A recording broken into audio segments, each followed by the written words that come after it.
Bonjour à tous, ici Jérôme Waro pour parler du cerveau et notamment des mauvaises habitudes qui peuvent encrasser notre cerveau justement. Donc c'est le sujet du jour et j'ai hâte de vous en parler. C'est du direct, donc pour les personnes qui sont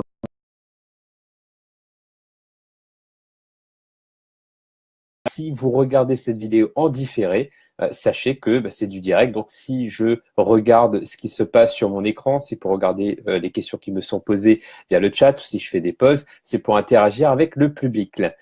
Donc, aujourd'hui, nous parlerons du cerveau et plus précisément des mauvaises habitudes que l'on peut avoir et qui vont, entre guillemets, encrasser notre cerveau. C'est-à-dire qu'on va quelque part avoir un cerveau moins performant par rapport à ces mauvaises habitudes. L'idée, c'est de les éviter, bien entendu. Alors, comment va-t-on procéder aujourd'hui? Ce que je vous propose, c'est que je vous liste un petit peu les points que j'ai prévu d'aborder et que vous allez interagir avec moi en direct. Voilà. Je regarde s'il y a des personnes qui sont connectées. Si vous êtes connectés,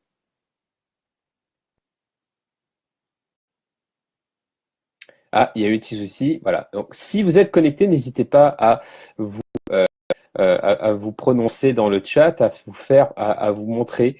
Ça permettra de savoir qu'il y a un public qui est là. Voilà, voilà. Alors, les 7 mauvaises habitudes que je vais traiter aujourd'hui. Le premier, en fait, alors c'est pas classé par ordre d'importance parce que le classement de ces mauvaises habitudes dépend de déjà si vous les avez, vous. J'espère que parmi ces habitudes-là, vous en avez le moins possible, bien entendu. Donc, ça dépend de vous, vos habitudes, et ça dépend également de à quel point ces habitudes ont une emprise sur votre quotidien. Donc, le classement, enfin, l'ordre que je vais vous donner pour ces habitudes n'a pas vraiment d'importance en fait. C'est plus le contenu qui va en découler. La première habitude que j'ai envie de partager avec vous, c'est nos habitudes alimentaires. Parce que les habitudes alimentaires ont un impact sur la qualité de notre cerveau qui est indéniable, qui est scientifiquement prouvé. D'ailleurs, il y a une étude que j'aimerais citer, qui est celle du American Journal of Nutrition, qui parle justement, qui a fait une étude qui montre que le fait de manger gras, de manger sucré, de boire de l'alcool, etc., va réduire notre agilité cognitive, comme le dirait Vincent, va réduire notre performance cérébrale. D'où l'importance de faire attention à ce que l'on mange, de préférer des éléments non transformés, par exemple les fruits, les légumes, les noix, etc., donc ce qui est le moins transformé possible, de préférer des gras sains, entre guillemets, comme par exemple les noix. Et pour cela, en fait, pourquoi je vous parle de ces nutriments-là, c'est parce que l'année dernière, j'ai participé et co-organisé le Congrès de la mémoire, qui aura lieu également cette année, et avec la conférence de Catel, maître, qui parlait justement de ces nutriments qui sont bons pour le cerveau. Donc, ce que vous mangez a une importance primordiale sur votre organe physique, votre cerveau. Une des bonnes astuces que vous pouvez appliquer également par rapport à la nutrition pour votre cerveau, au-delà de faire attention à ce que vous mangez tous les jours, c'est également de faire attention à ce que vous buvez. Et c'est vrai que moi, par exemple, j'adore le café. J'aime beaucoup le café et le piège, c'est de boire beaucoup de café, de thé et pas assez d'eau. Donc, assurez-vous, votre cerveau a vraiment besoin, c'est son besoin primaire, de boire beaucoup d'eau, voire même de commencer votre journée par un grand verre d'eau plutôt que par une grande tasse de café. Vous pouvez toujours boire du café, mais si vous buvez par exemple une tasse de café, étant donné que le café en plus vous déshydrate plutôt que vous hydrate, vu que c'est diurétique, alors buvez au moins 2 fois l'équivalent en eau. Ça vous aidera à bien vous hydrater et avoir un cerveau qui a pas mal d'eau. Donc je vois qu'il y a Loredana qui est là. Bonsoir Loredana. Oui, effectivement, avoir Irène Grosjean. Donc pour les personnes qui veulent aller plus loin, vous pouvez vous renseigner également sur des experts en la matière, tels que Irène Grosjean en effet. Voilà ce que je voulais vous dire sur la nutrition. Si vous avez d'autres réactions, n'hésitez pas à les partager dans le chat. Et ça semble du bon sens. Et si vous voulez avoir un corps et donc un cerveau performant, faites attention à ce que vous buvez, faites attention à ce que vous mangez. Préférez les aliments non transformés et buvez beaucoup d'eau. Voilà un petit peu ce que je vais vous dire. Ça paraît du bon sens, mais c'est bien de quand même et à nos frais. Voilà pour la première mauvaise habitude. La deuxième mauvaise habitude que je voulais parler avec vous est une habitude qui, pendant longtemps, je suis tombé dans cette mauvaise habitude-là. C'est le fait de ne pas lire assez. Et je pense que le fait d'être dans une société de plus en plus digitalisée, de plus en plus numérisée, avec des supports médias tels que la vidéo, tels que l'audio, etc., fait que l'on lit de moins en moins. Et la lecture est une activité qui est très bénéfique pour notre performance cérébrale, pour la santé de notre cerveau à long terme également. Je vais prendre par exemple une étude qui a été effectuée par l'INSERM qui a montré que le fait de lire, donc d'avoir une activité de lecture régulière, donc l'idée c'est pas de lire que pendant les vacances d'été, sinon cela n'aura pas d'impact au long terme, mais de lire un petit peu tous les jours. Moi, par exemple, pour cela, je fais des entraînements de lecture rapide tous les jours avec mes coachs et et du coup à prendre soin de notre cerveau. C'est un peu un entraînement cérébral, la lecture, quelque part. Donc, pour vous entraîner également, vous pouvez vous fixer cet objectif de lire un peu tous les jours. Même si vous ne faites pas encore de la lecture rapide, vous pouvez le pratiquer chez vous, de lire, par exemple, même 5 minutes par jour, 10 minutes par jour, de lire un livre. Cela va vraiment booster vos capacités cérébrales. Donc, je vous encourage vraiment à le faire. Donc, mine de rien, on n'y pense pas, mais la lecture est vraiment bonne pour le cerveau. Regarder un film, regarder une vidéo, écouter un podcast n'activera pas les mêmes zones cérébrales, n'entraînera pas votre cerveau de la même manière que si vous lisez. Donc, faites attention à bien lire régulièrement. Voilà ce que je voulais dire par rapport à la lecture. Et d'ailleurs, cette étude a montré également que l'activité sportive a un impact important, positif, sur votre santé mentale et notamment sur la démence. Donc, les personnes qui vont lire régulièrement et les personnes qui vont faire régulièrement de l'activité physique auront un risque moins élevé de démence lorsqu'ils vont vieillir. D'où l'importance également de faire de l'activité physique régulière, que ce soit de la course à pied, que ce soit un sport en salle, que ce soit la gym, etc. Trouvez une activité physique qui vous plaise, qui soit fun et que vous pouvez faire plusieurs fois par semaine. Voilà, par exemple, je vais courir et faire du kung-fu plusieurs fois par semaine. C'est ce qui me permet de faire de l'activité physique plusieurs fois par semaine. Voilà, donc ça c'était la troisième entre guillemets mauvaise habitude, c'est le manque d'exercice physique. Alors ça peut être une mauvaise habitude, surtout maintenant qu'on est dans une société pareille, digitalisée, on travaille beaucoup sur ordinateur. Moi je passe, je sais pas combien, au moins en moyenne au moins 6-7 heures devant mon ordinateur assis. C'est clairement une mauvaise habitude d'un point de vue des exercices physiques, d'où l'importance de compenser cela par plus d'activité physique, surtout si vous êtes dans une activité sédentaire, que vous travaillez beaucoup sur ordinateur. Il est important que vous bougez, que vous mettez votre corps en mouvement, parce que cela va activer les zones cérébrales qui vont permettre de muscler votre cerveau. D'ailleurs, ce qui a fait que l'humain, l'Homo sapiens, a pu développer son cerveau, c'est l'utilisation de ses mains. C'est le travail manuel, construire des outils, construire justement, au sens littéral du terme, qui a fait qu'on a pu muscler notre cerveau et développer notre intelligence. Donc, faites de l'exercice physique également, bougez pour pouvoir muscler votre cerveau.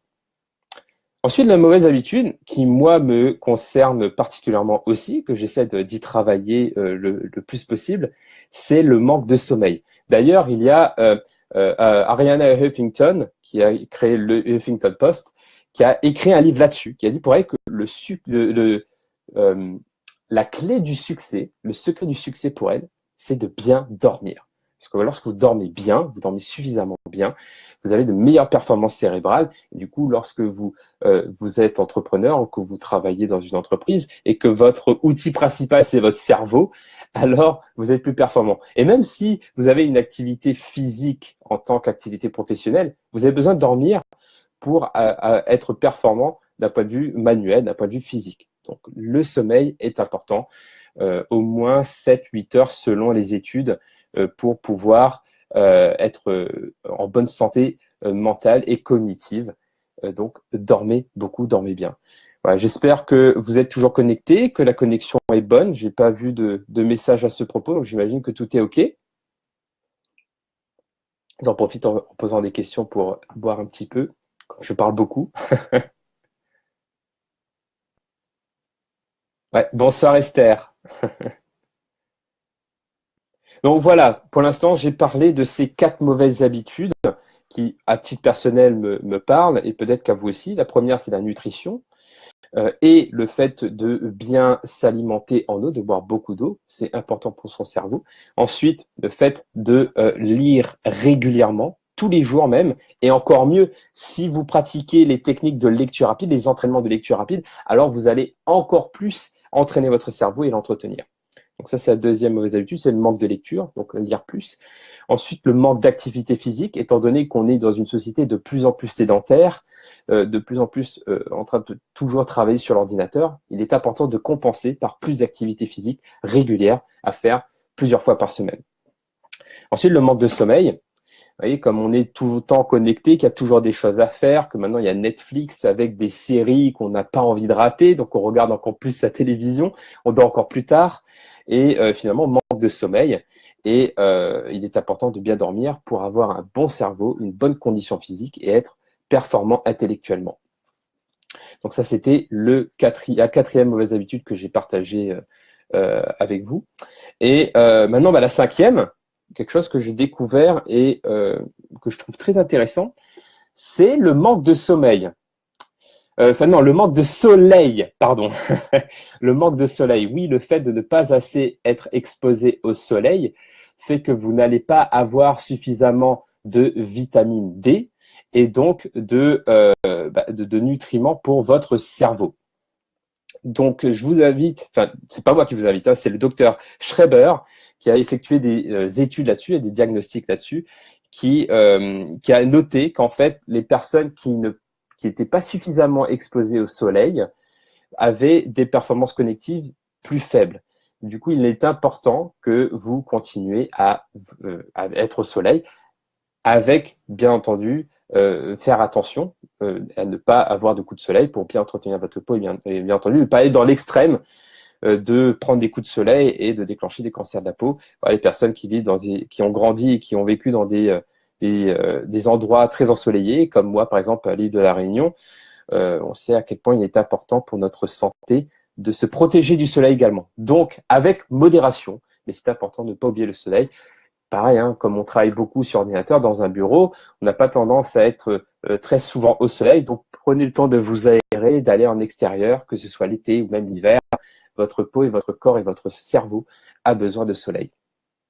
Voilà pour la mauvaise habitude que j'ai pu noter, le manque de soleil. Donc, pour ceux qui veulent aller plus loin par rapport à ça, faites des recherches à propos du docteur Schreiber. Voilà, je vais peut-être le noter ici. Docteur, c'est H-R-E-I-B-E-R. Hop.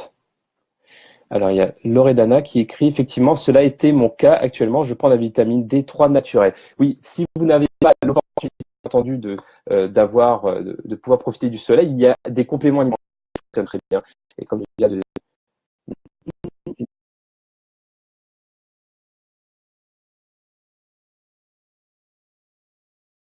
soucis de connexion, c'est en train de revenir.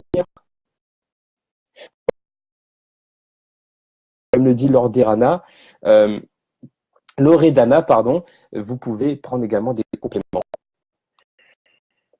alimentaires si vous n'avez pas accès au soleil, donc la vitamine D. Ensuite, oui, une mauvaise habitude que j'ai découvert à travers une étude scientifique menée par Ozen Hearing, c'est le fait d'écouter de la musique forte très longtemps fait baisser notre capacité à mémoriser. C'est vrai que j'aime beaucoup la musique, j'aime bien écouter travailler avec un fond musical et ben maintenant je fais attention à la force du son parce que ça fait baisser les performances cognitives par rapport à la mémoire. Donc faites attention à ne pas écouter de la musique trop forte trop longtemps. Apparemment, c'est très mauvais pour votre cerveau. Et enfin, le dernier, c'est la paresse. Et oui, pour les personnes qui ont pu suivre mon atelier sur l'énergie entrepreneuriale que j'ai donné récemment, le fait d'entrer dans une spirale de non-activité nous donne moins d'énergie pour être actif et on tombe dans un cercle vicieux. Donc cela est valable lorsque vous voulez entreprendre des projets, être actif, mais finalement, c'est également mauvais pour votre cerveau. Donc, sortez de cette spirale si vous sentez que vous entrez dans cette spirale-là. Moi, ça m'arrive aussi, hein, même si on a l'impression que je fais beaucoup de choses, etc. Il y a des moments où j'ai envie de rien faire. Et des fois, c'est important de faire un break, de faire une pause, mais d'être attentif au moment où on va dans la paresse et qu'on finalement on n'est plus stimulé par les défis, qui fait que notre cerveau va s'atrophier, notre cerveau va s'encrasser justement par rapport à ce manque de stimulation, à ce manque de défis. Donc pour cela, trouvez-vous de nouveaux défis, stimulez-vous quotidiennement par de nouveaux défis personnels ou professionnels. Vous allez voir que vous allez entretenir votre cerveau à ce propos. Moi, c'est pour ça que dans mes activités de coaching, je crée régulièrement des entraînements soft skills parce que ça permet justement de travailler sa créativité, sa concentration, sa motivation, etc. par des défis. Donc en plus de développer des compétences, on va également stimuler et entretenir notre activité cognitive. Voilà pour les 7 mauvaises habitudes que je voulais partager avec vous.